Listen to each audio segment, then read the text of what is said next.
Assalamualaikum warahmatullahi wabarakatuh. Bismillah, alhamdulillah, wassalatu wassalamu ala rasulillah, la hawla wa la quwwata illa billah, amma ba'da. Selamat berjumpa dengan saya Eyang Gondrong dari Pangkur, Ngawi, Jawa Timur. Dalam kesempatan ini, saya Eyang Gondrong mau menerangkan sedikit tentang fundamental hipnosis. Apa itu hipnosis? Hipnosis adalah kondisi di mana terbukanya critical area, sehingga alam sadar seseorang beristirahat dan alam bawah sadar bekerja lebih aktif. Atau yang mudah dipahami, hipnosis adalah kondisi rileks yang sangat dalam, atau orang mengatakan setengah tidur, hampir tidur, atau mirip tidur. Ada profesor Jawa mengatakan liyubeng alyub. Dalam hipnosis banyak sekali cabang-cabang.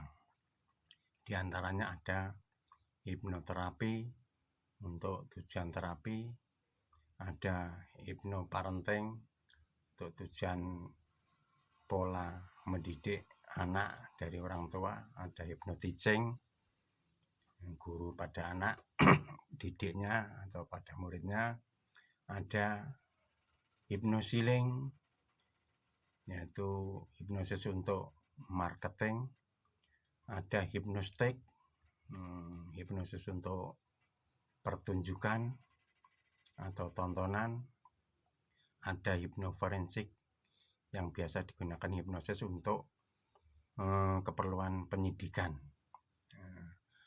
Ada juga hipnotafid yang biasa digunakan di pondok-pondok pesantren. Ada juga hipnoruqyah, ada clinical hypnosis, yaitu hipnosis yang digunakan oleh pihak kedokteran dan perawatan medis. Dan masih banyak lagi cabang hipnosis di luar sana. Tujuan hipnosis yaitu untuk dapat berkomunikasi dengan pikiran sadar atau pikiran bawah sadar seseorang untuk tujuan-tujuan tertentu. Sekali lagi, tujuan hipnosis yaitu dapat berkomunikasi dengan pikiran bawah sadar seseorang untuk tujuan-tujuan tertentu. Atau orang Bali mengatakan biasanya dengan dunia lain seseorang.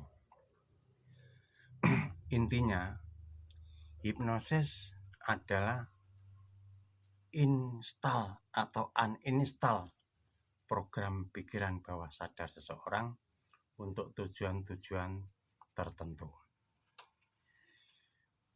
Sedangkan hipnosis punya sejarah, sedikit sejarahnya, yaitu sebelum istilah hipnosis ada istilah okultisme.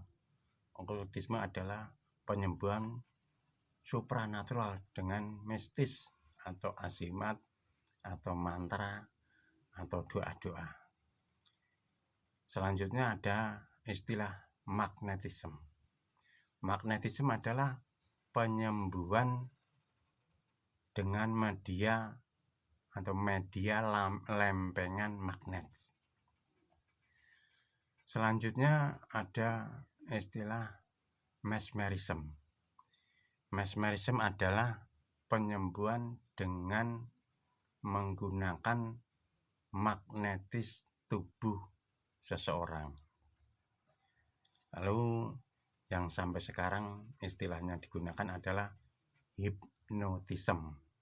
Itu penyembuhan dengan menggunakan kalimat sugesti dan afirmasi. Sedangkan hipnosis digunakan dengan banyak sekali teknik-tekniknya. Dari banyaknya teknik-teknik hipnosis yang digunakan dapat dikelompokkan menjadi 2 macam. Sebelum teknik, yaitu tentunya di dalam sejarah ada tokoh-tokohnya juga. Tokoh-tokoh sejarah di hipnotisme modern atau tokoh-tokoh sejarah dalam hipnotis yang skalanya dunia, yaitu ada Paracelsus. Paracelsus adalah orang pertama yang menggunakan penyembuhan dengan media lempengan magnet. Lalu ada Franz Anton Mesmer. Franz Anton Mesmer adalah seorang pencetus teori magnetisme. Franz Anton Mesmer punya murid namanya Marquis, yang beliau juga mencetuskan istilah somnambulisme.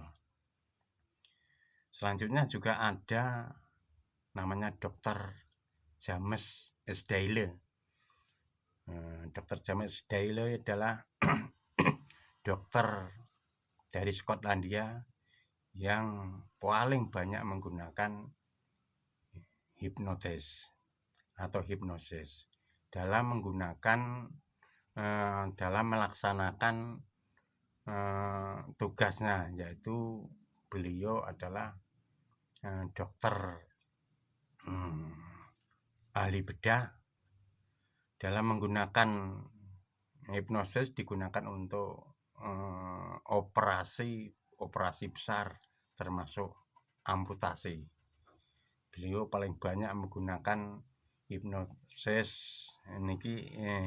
ini untuk melakukan operasi-operasi besar tersebut, termasuk amputasi. Hipnosis ini digunakan yaitu trans atau pikiran transmesmerismnya ini digunakan untuk sebagai anestesia alamiah, jadi tanpa menggunakan bius. Itu yang paling banyak menggunakan anestesia alamiah yang berupa hipnotisme adalah, sekali lagi, Dr. James Sdeile dari Skotlandia.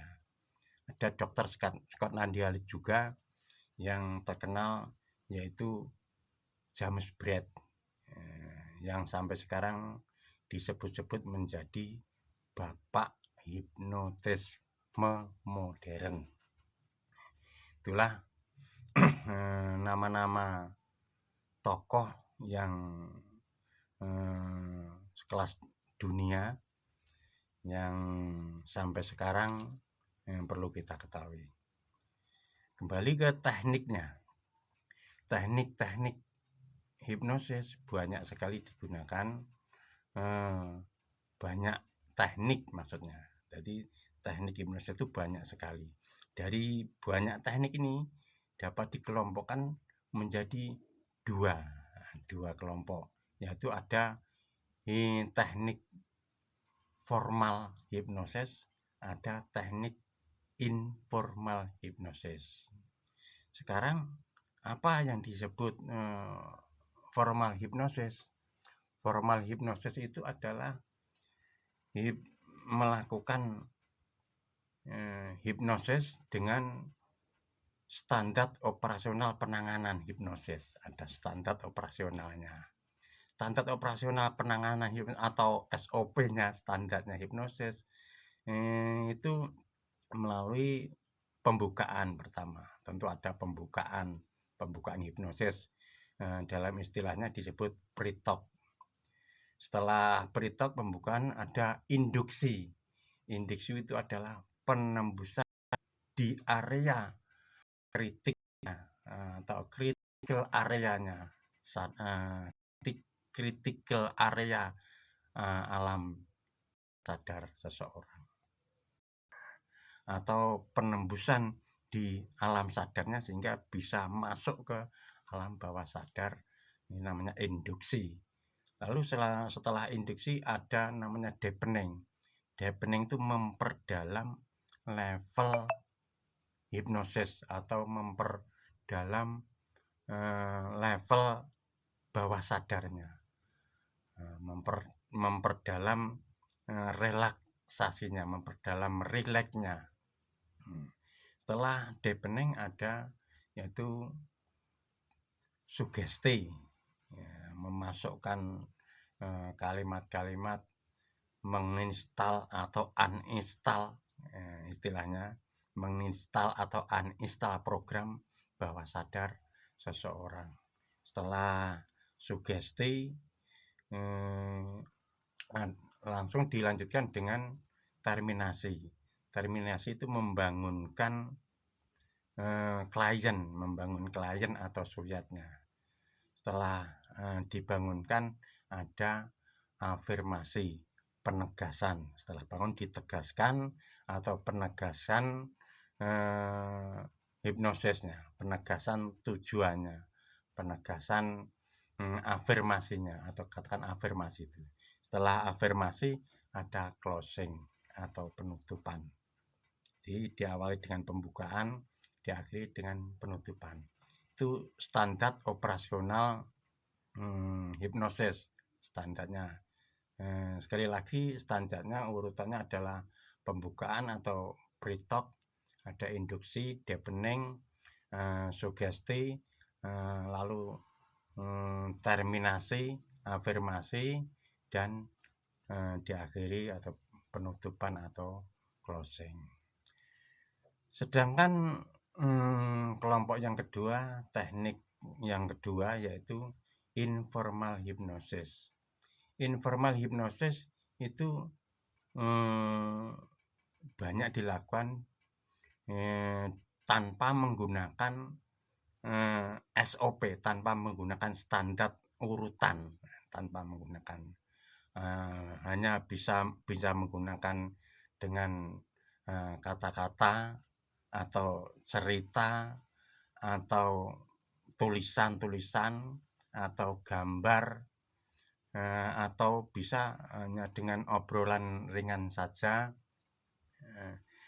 atau juga dengan menggunakan obat-obatan, baik obat-obatan kimia ataupun obat-obatan herbal, yang tujuannya sekali lagi yaitu untuk bisa berkomunikasi dengan bawah sadar seseorang tersebut. Tidak lepas dari tujuan hipnosis tersebut. Apapun tekniknya, itu tujuannya adalah untuk bisa berkomunikasi dengan bawah sadar seseorang. Itu sedikit tentang hipnosis. Sekali lagi masih banyak lagi teknik-teknik yang bisa digunakan, bahkan yang sering viral, yaitu ada istilah gendam. Ini juga termasuk hipnosis terselubung. Jadi banyak sekali hipnosis cabang-cabang hipnosis, termasuk gendam. Ini adalah sekali lagi juga masuk hipnosis terselubung. Demikian sedikit tentang fundamental hipnosis. Semoga bermanfaat. Untuk lebih dalam, lebih paham, silahkan hubungi saya, Eyang Gondrong. Kurang lebihnya mohon maaf. Semoga bermanfaat. Wassalamualaikum warahmatullahi wabarakatuh.